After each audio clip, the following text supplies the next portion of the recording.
Whispers of Resilience, a journey beyond appearances.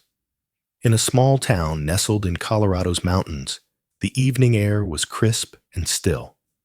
Lila Evans, a delicate figure barely 4 feet tall, stumbled through her front door. Her youthful face, framed by soft blonde curls, belied her 25 years. She wore a faded blue dress, her round belly stark against her childlike frame. "James, help me," she gasped, clutching her stomach, her voice faint with pain. James Carter, a 32-year-old carpenter with weathered hands, dropped his tools. He rushed to her side, his broad shoulders tense, his eyes wide with fear. "Lila, what's wrong?" he cried, catching her as she swayed, nearly collapsing. Her breaths came in shallow bursts, her small hands gripping his shirt. "I don't know. It hurts so much," she whimpered, tears streaking her pale cheeks.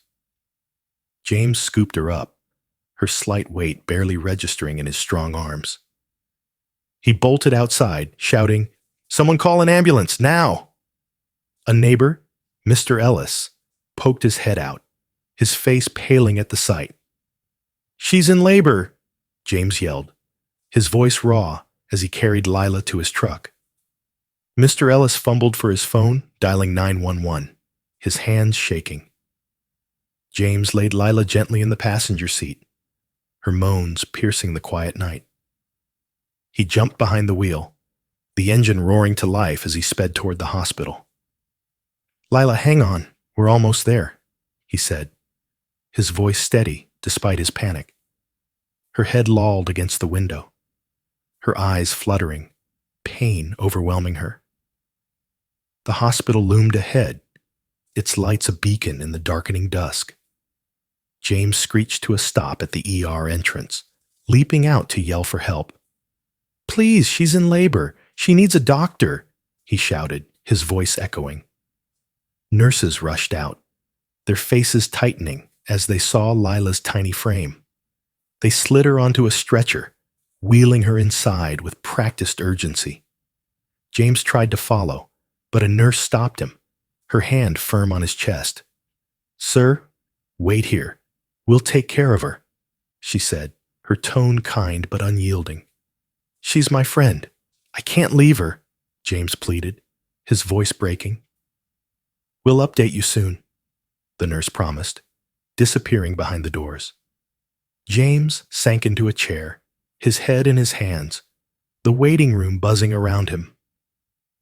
Whispers rippled through the crowd. Patients, families, all staring in shock. "She looks like a kid," a woman murmured, her voice laced with disbelief. "That guy with her, he's got to be involved," a man added, his tone accusing. James clenched his fists, ignoring the stares, his mind fixed on Lila. Inside the ER, Dr. Sarah Klein, a veteran physician, took charge of Lila's case. Her graying hair was pulled back, her sharp eyes narrowing as she assessed Lila. "Prep her for delivery. This is urgent," she ordered, her voice calm but firm. Nurses moved swiftly, hooking Lila to monitors, her pained cries filling the room. "She's so small. How is this possible?" "A nurse," Clara whispered, her hands trembling. Dr. Klein ignored the question, focusing on Lila. "We're here, Lila. Stay with us." Lila's eyes flickered open, her voice a thread. "It hurts. Please help me." "We will," Dr. Klein said, her tone soothing as she prepared for an emergency C-section. The room hummed with tension, the team working in sync to stabilize her. Outside, the murmurs grew louder, a storm of judgment brewing. "She can't be more than 10, a man said, shaking his head in disgust. "That guy, he's a predator," a woman hissed, pointing toward James. A burly man stood, his face red with rage, and stormed toward James.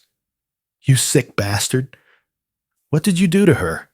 he roared, grabbing James's collar. James stumbled back, raising his hands. "No, you've got it wrong." There's no excuse, the man bellowed, shoving James against the wall. A nurse intervened, pushing between them. Stop it! The police are coming! The man relented, glaring as he stepped back, the crowd still simmering. James slumped into his seat, his chest heaving, guilt and fear choking him. 2 officers arrived, their boots thudding against the tile floor.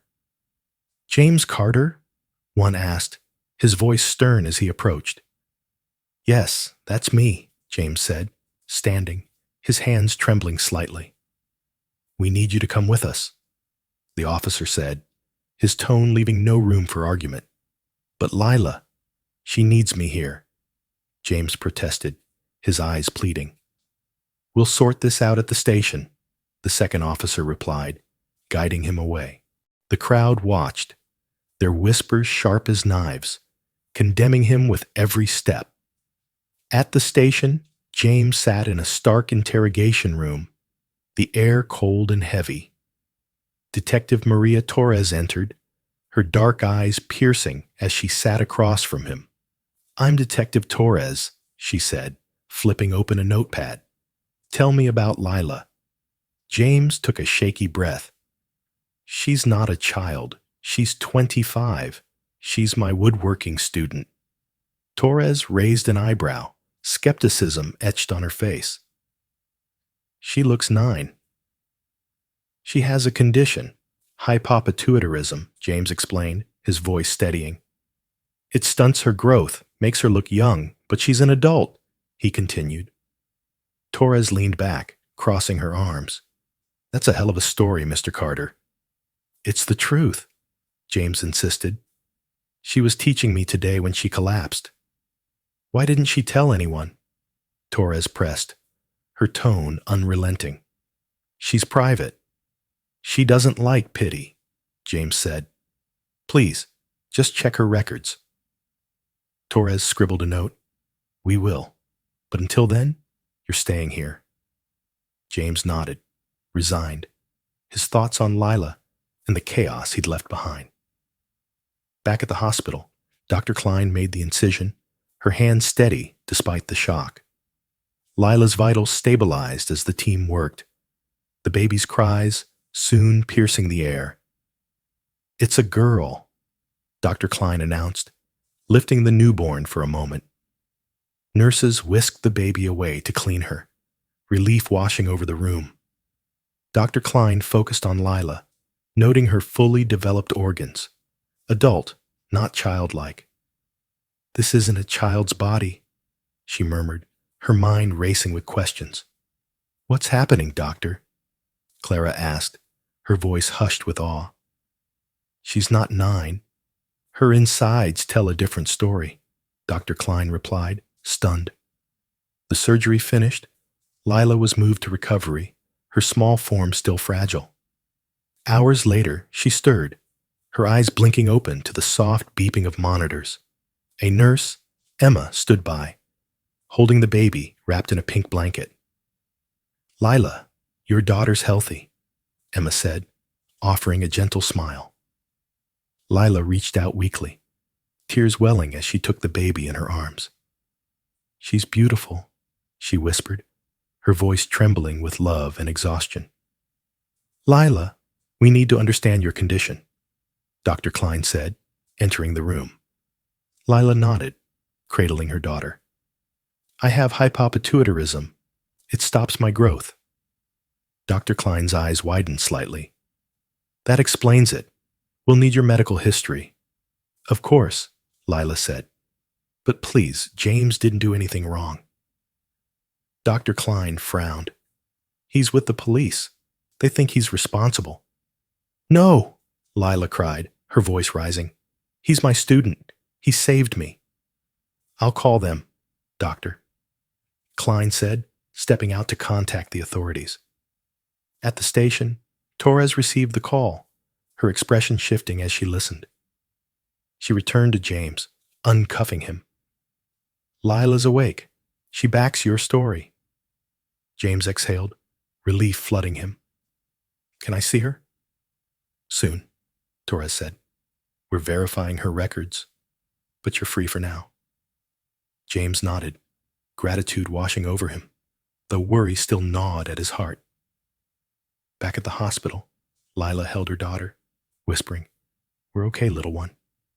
Dr. Klein returned with a smile. "The police are releasing James. He'll be here soon." Tears slipped down Lila's cheeks.